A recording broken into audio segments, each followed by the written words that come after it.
पासवान जी, पहले तो मुझे आप अपना परिचय दीजिए। नमो बुद्ध है। सर मेरा सर्टिफिकेट में नाम पंकज पासवान हुआ, इसे पंकज बौद्ध लिखते हैं और मैं प्रॉपर बोध गया से हूँ। ये जो आप महाबोधि रसोई जो आपने स्थापित की है, ये इसकी प्रेरणा आपको कहाँ से मिली? सर ये तो बचपन से पिताजी बोलते थे कि अगर कोई भी व्यक्ति कितना भी गुस्सा में है, अगर उसको पानी और खाना दे दिया जाए तो व्यक्ति का शांत भाव हो जाता है, गुस्सा कम हो जाता है। और दूसरी प्रेरणा है कि सर जो मैं चाइनीज़ भाषा जो पढ़ाई कर रहे थे तो वो संस्था ताइवान की थी और वो हम सभी स्टूडेंट के लिए सब कुछ निःशुल्क मिला सर हमें। जो मैं चाइनीज़ भाषा पढ़ाई किया कोलकाता में रह करके ताइवान के मोनास्ट्री में, तो वहाँ पे हम लोग जितने पढ़ने वाले तो सभी के सभी सुविधा मुहैया फ्री थी। तो मुझे वहाँ पढ़ते समय ऐसा लगा कि मेरे पिताजी बोलते थे कि कोई भी गुस्सा आदमी अगर उसको खाना पानी दे तो थोड़ा शांत हो जाएगा। और दूसरा, जब मैं पढ़ रहा हूँ तो मुझे सब सुविधाएँ किसी दूसरे के द्वारा मिल रहा है। तो अगर मैं पढ़ लिख के कुछ अच्छा काम करूँगा, मैं भी पैसे कमाऊँगा, तो मैं लोगों को ज़रूर खाना खिलाऊँगा जिनको ज़रूरत है। सर ये प्रेरणा मुझे ताइवान में जब पढ़ाई कर रहा था तब से मुझे मिला।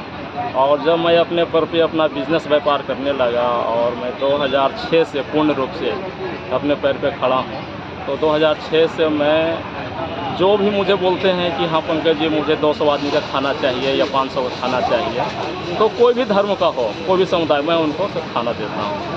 और बात रही महाबोधि रसोई का, तो हमारे पूर्वज ही बौद्ध रहे हैं। और दूसरी बात है कि बाबा साहब का खून है हम लोग, तो बाबा साहब की प्रेरणा भी है। उन्होंने सभी को बोला था कि कपड़ा, व्यवस्था, खाना सबको मिलेगा मेरे कलम की ताकत से।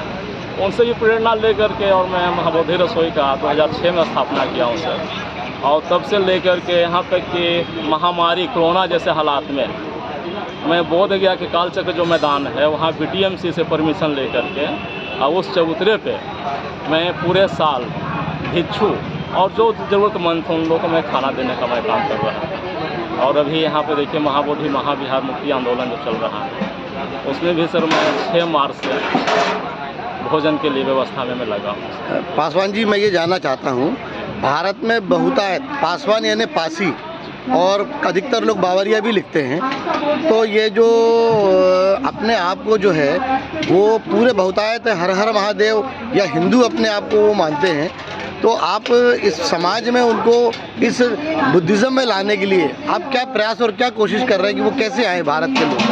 सर जो भी अनुसूचित जाति के हों या गैर अनुसूचित जाति के जो भी लोग हैं, उनसे मेरा निवेदन है कि सबसे पहले तो समाज से जुड़े, शिक्षा प्राप्त करें। और मैं किसी धर्म के बारे में नहीं बोलना चाहता हूँ। हमारी जो बौद्ध धर्म, बौद्ध परंपरा है, भारत की जो परंपरा है वो बौद्ध संस्कृति है, बौद्ध की परंपरा है। भगवान बुद्ध के विचार पे चल रहा है भारत। और कुछ तथाकथित अपने हिसाब से मनगढ़ंत करके अपने धर्म का प्रचार किए। हमारे पूर्वज जो बोधिसत्व कहलाते थे उनको विभिन्न नामों से लोगों ने पुकार करके और अपने अपने देवता के नाम दे दिए।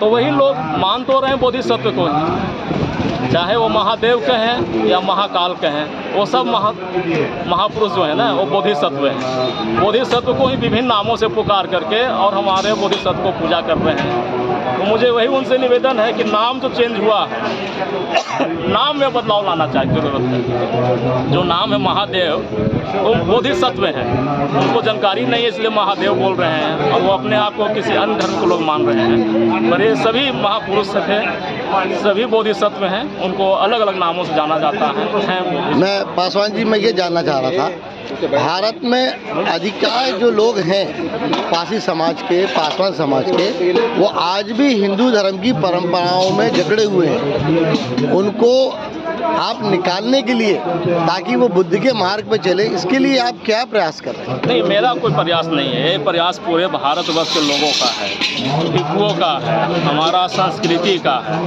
उनसे मेरा यही निवेदन है कि वो शिक्षित बने। जिस दिन वो शिक्षित हो जाएंगे उस दिन वो बाबा साहब को सबसे पहले मानेंगे, और जो व्यक्ति बाबा साहब को मानेगा वो सिद्धार्थ गौतम बुद्ध को भी मानेगा। उनसे मेरा यही निवेदन है, शिक्षा से जुड़ें, समाज से जुड़ें, यही निवेदन है। धन्यवाद, धन्यवाद पासवान साहब।